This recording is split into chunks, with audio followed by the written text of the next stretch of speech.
Hello दोस्तों, हम यहाँ पढ़ेंगे मराठा साम्राज्य के अंतर्गत शिवाजी का प्रशासन। ठीक है।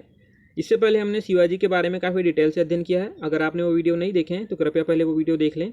अब यहाँ हम देखेंगे शिवाजी के प्रशासन के बारे में। तो आइए चलते हैं। सबसे पहले शिवाजी के प्रशासन में स्वराज था इनका, जो इनका साम्राज्य था जिसे ये स्वराज कहा करते थे, इन्हें 3 भागों में बांटा गया था। ठीक है। उत्तरी क्षेत्र जो था सूरत से लेके पूना तक के, सूरत वर्तमान अभी गुजरात में है, पूना महाराष्ट्र में है, तो ये वाला जो क्षेत्र था वो मोरोपंथ पिंगले के अंतर्गत आता था। ठीक है, इसके अधीन कर दिया गया। दक्षिण पश्चिम वाला जो क्षेत्र है दक्षिण कोंकण का, ठीक है, जो कि बाद में जीता गया था, ये अन्नाजी दत्तों के अधीन कर दिया गया। दक्षिण पूर्व का क्षेत्र जिसके अंतर्गत सतारा, कोल्हापुर, बेलगांव, धारवाड़ आता था, इसे दत्तोजी पंथ के अधीन कर दिया गया। ठीक है। तो इस प्रकार शिवाजी के प्रशासन को 3 भागों में, यहाँ पे मतलब स्वराज को 3 भागों में बांट दिया गया। यहाँ पे अगर देखें तो जो पूरा स्वराज या जो कि स्वराज या राज्य था वो प्रांत या तरफों में विभक्त था। ठीक है। उससे छोटी इकाई जो होती थी परगना, प्रांत जो है परगना में विभक्त थे, और परगना छोटे छोटे गाँव में या जिन्हें मौजा कहा जाता था उनमें विभक्त थे। ठीक है।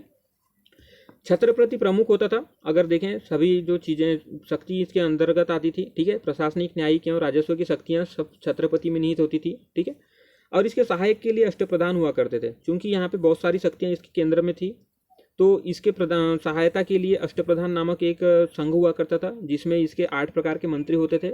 इसके बारे में हम आगे चर्चा करेंगे। ठीक है। तो अष्टप्रधान के अंतर्गत पेशवा होता था। ठीक है। पेशवा जो कि अष्टप्रधान का प्रमुख होता था।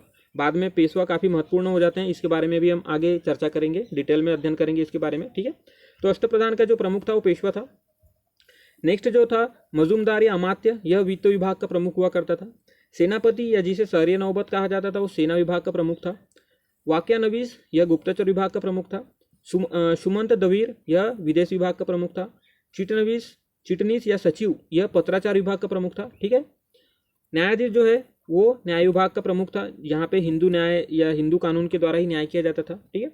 पंडित राव या सद्र यह दान विभाग के प्रमुख था। ठीक है। अगर शिवाजी के बारे में अगर चर्चा करें तो शिवाजी काफ़ी दान दक्षिणा में भी विश्वास करते थे, जिसलिए इन्होंने पंडित राव या एक दान विभाग बनाया, पंडित राव या सदर के अंतर्गत। ठीक है। इन सभी को यहाँ पे जो सभी हमने अष्टप्रधान के बारे में चर्चा की, इन सभी के सहायता के लिए 8 विभाग होते थे। ठीक है। इन सभी की सहायता के लिए 8 विभाग होते थे। दीवान सचिव, ठीक है, मजूमदार जिसे लेखाकार कहा जाता था, फडनवीस जिसे लेखा परीक्षक कहा जाता है, सबनवीस जो कार्यालय प्रभारी हुआ करता था, कारखाना नवीस जो कि रसद अधिकारी होता था, अगर राज्य में किसी चीज़ की ज़रूरत हो, ठीक है, तो यह रसद की आपूर्ति करता था। चिटनीस पत्राचार विभाग, ठीक है, जमादार खजांची कहलाता था। पोटनीस ये रोकड़िया होता था, जिसके अंतर्गत सारे खजानों की खजाना इसके अंतर्गत ही जमा कर लिया जाता था, अर्थात इसके पास लेखा जोखा होता था। ठीक है। खजांची के पास, जमादार के पास खजाना जमा किया जाता था, परंतु इसका जो लेखा जोखा है वो पोटनीस या रोकड़िया के पास पूरे जमा होते थे। आगे देखें शिवाजी का सैन्य प्रशासन। देखें सैनिक प्रशासन काफ़ी महत्वपूर्ण होता है किसी भी राज्य के लिए। तो सैनिक 2 प्रकार के सैनिक थे। बरगीर जो कि राजकीय घुड़सवार थे, इन्हें सेना के अंतर्गत जो भी वस्तुएं होती है, घोड़ा या लड़ने के लिए अस्त्र शस्त्र, ये सब राजा द्वारा सुविधा प्रदान की जाती थी। ठीक है। सिलहदार जो होता था सरदारों द्वारा नियुक्त होते थे। क्योंकि यहाँ पे एक प्रमुख शासक के अंतर्गत विभिन्न सरदार भी कार्य करते थे, तो सरदारों की भी अपनी अपनी छोटी छोटी सेनाएं होती थी। ठीक है। ये जो सेनाएं हैं, जो शासक को अगर काम पड़े तो ये सेना इस शासक के अंतर्गत आती थी।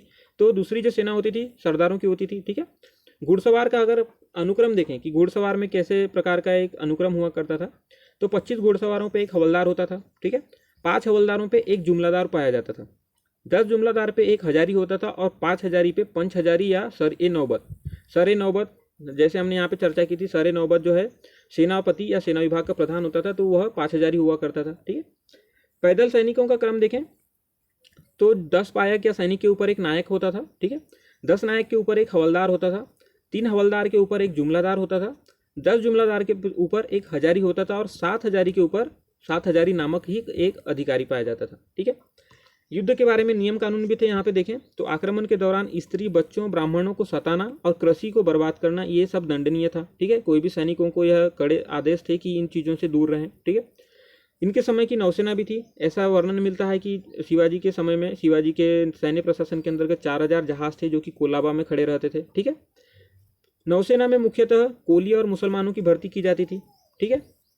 आगे देखें, न्याय प्रशासन के बारे में चर्चा करें तो ग्रामीण स्तर पर जो न्याय होता था या ग्रामीण स्तर पर जो प्रमुख होता था वो पाटिल कहलाता था और वही यहाँ पे न्याय करता था। ठीक है, पंचायत के द्वारा न्याय होता था, पाटिल प्रमुख होता था जिसके अंतर्गत, जिसे पंच परमेश्वर भी कहते हैं। ठीक है, सर्वोच्च न्यायालय हाजिर मजलिस होता था जहाँ पे सदर या यहाँ के जो हमने न्याय विभाग के जो पढ़े थे, ठीक है, न्यायाधीश न्याय विभाग का जो वो काफ़ी महत्वपूर्ण होता था, सर्वोच्च न्यायालय उसी के अंतर्गत आता था। ठीक है, राजस्व प्रशासन की बात करें तो राजस्व प्रशासन मलिक अंबर से प्रेरित था। ठीक है, मलिक अंबर यह दक्कन वाले क्षेत्र में काफ़ी महत्वपूर्ण व्यक्ति होते हैं जिन्होंने अपने शासन व्यवस्था में एक अलग ही प्रकार की जो राजस्व व्यवस्था इन्होंने उन्नत करके रखी थी। ठीक है, तो राजस्व प्रशासन जो है पूरा मलिक अंबर से ही प्रेरित था इनका। 20 काठी का एक बीघा होता था। काठी अर्थात एक लकड़ी का इतना बड़ा एक डंडा मान लीजिए जिसका कोई एक उसकी माप होती थी जिसका एक 20 काठी के बराबर एक बीघा होता था। ठीक है, वर्तमान में भी बीघा प्रचलन में है। 120 बीघा का एक चाबर हुआ करता था। ठीक है, इनके अगर राजस्व प्रशासन की बात करें तो रैयतवाड़ी व्यवस्था प्रचलन में थी। रैयत का क्या होता है, अगर छोटे छोटे किसान हैं तो शासक डायरेक्ट इन किसानों से ही वसूली करती थी ऋण। ठीक है, तो ये रैयतवाड़ी व्यवस्था होती है और जो शिवाजी के साम्राज्य में रैयतवाड़ी व्यवस्था ही प्रचलन में थी ताकि किसानों से रूबरू हुआ जा सके। ठीक है, भू राजस्व पहले तो 33% था कुल उपज का, परंतु बाद में 40% लिया जाने लगा। ठीक है, जो भू राजस्व है नगद और वेतन के रूप में लिया जाता था और अगर अधिकारियों को वेतन देना हो तो वो नगद के रूप में दिया जाता था। ठीक है, चौथ एक अन्य प्रकार का भू राजस्व था जो कि सुरक्षा हेतु लिया जाता था। सुरक्षा हेतु क्यों, अगर यहाँ पे केंद्र में कोई राजा है और आसपास की जो अगर क्षेत्र है आसपास के क्षेत्रों से वह चौथ लिया जाता था कि इन पे न हम आक्रमण करेंगे, न अगर कोई आक्रमण करता है आपके ऊपर तो हम आपको आपकी उस आक्रमण से सुरक्षा करेंगे। तो इस वजह से भी इनसे चौथ के रूप में एक कर लिया जाता था। ठीक है, जो कि स्वराज के बाहर के क्षेत्रों से लिया जाता था। अगर शिवाजी के अंतर्गत मान लो इतना बड़ा प्रशासन इसके अंतर्गत है, इसके अधिकार क्षेत्र में है और इसके आसपास वाले जो क्षेत्र होते थे इनके अंतर्गत, ठीक है, अन्य शासकों से, तो इनसे चौथ वसूला जाता था ताकि हम तुम पे आक्रमण नहीं करेंगे, इस प्रकार से कहकर। ठीक है, सरदेशमुखी यह देशमुखों से लिया जाता था। देशमुख यहाँ पे हम देखें तो जो राजस्व विभाग का जो पहले वंशानुगत अधिकारी होता था, जो राजस्व वसूली का कार्य करता था, उन्हें देशमुख कहा जाता था। तो सरदेशमुखी इन्हीं से राजस्व का कुल राजस्व वसूली का 10% लिया जाता था। ठीक है, सरंजाम जो भू अनुदान प्राप्त सरदार होते थे उन्हें सरंजाम कहा जाता था। वैसे तो यहाँ पे शिवाजी के समय में ज़्यादातर भू अनुदान प्रणाली ज़्यादा प्रचलन में नहीं थी, परंतु फिर भी सरदार हुआ करते थे जिन्हें कुछ कुछ जगहों पे भू अनुदान दिया जाता था। ठीक है, वेतन के बदले में। बड़े जो सरदार होते थे उन्हें अधिकतर ऐसा दिया जाता था। धार्मिक नीति देखें शिवाजी की तो शिवाजी एक सुसंस्कृत हिंदू थे। ठीक है, इनके समय पे अगर देखें तो ये काफ़ी सहिष्णु शासक थे। ये अपने हिंदुओं के साथ साथ मुस्लिमों का भी आदर किया करते थे, पीरों संतों को भी आर्थिक सहायता देते थे एवं इनकी सेना में भी बहुत सारे मुस्लिम भर्ती हुए थे। ठीक है, तो ये शिवाजी की धार्मिक नीति थी। तो ठीक है दोस्तों, देखते हैं हम क्या क्या हमने देखा। सबसे पहले हमने शिवाजी के प्रशासन में देखा उनके जो स्वराज के 3 भाग बटे हुए थे। फिर उसके बाद हमने स्वराज को जो प्रांत या तरफों और तरफों को परगना और परगना को मौजों में बांटा था वो देखा। ठीक है, अष्टप्रधान के बारे में डिटेल से चर्चा की और सभी विभाग के जो 8 सहयोगी हुआ करते थे उनके बारे में भी चर्चा की। सैन्य प्रशासन देखा जिसमें हमने घुड़सवार के क्रम देखे, पैदल क्रम देखे। ठीक है, आगे हमने देखा न्याय प्रशासन और राजस्व प्रशासन के बारे में देखा। ठीक है, उसके बाद हमने शिवाजी की धार्मिक नीति के बारे में चर्चा की। तो ठीक है दोस्तों, अगर आपको जानकारी पसंद आती है तो इसे शेयर कीजिए। धन्यवाद।